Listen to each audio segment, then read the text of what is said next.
Parlamento de Corsou, de sua reunião publicou de dia 13 de agosto de 2015, considerando que o Ministro de Assuntos General está responsável pelo funcionamento do Ministro Plenipotenciário na Holanda. O Ministro Plenipotenciário nota uma função com responsabilidade ministerial. O Ministro Plenipotenciário, seu funcionamento está determinante para o funcionamento de Casa Corsou na Holanda. Bom funcionamento de Casa Corsou está importante para a cara e bem-estar de Corsou.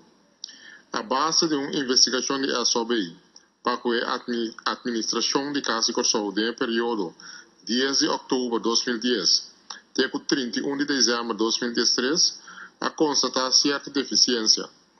A base de uma investigação de Ombudsman a constatar diferente deficiência do funcionamento do Ministro Plenipotenciário.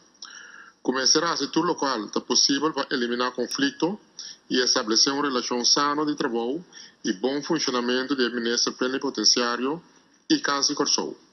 Aquela constatada em reunião do Parlamento de 13 de agosto de 2015, com o documento do Secretário-Geral de Assuntos General, reparti titular Update em zaken actieplan em zaken SOB-rapport KGMC, está confirmar que uma parte grande de recomendação de SOB ainda não queda implementar completamente.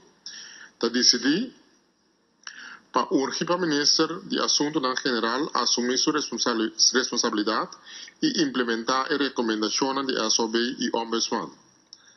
Para apresentar no Parlamento, de um término de 2 lunas, um plano de ação quanto vai ou sigue implementar as recomendações arriba mencionar e passa para a hora de dia. A moção aqui é da firmar para membro Davalar, Welso, Rosaria, Cleopa, Franco, Moses, Córdoba, Sulbaran, Leonora e Rafano.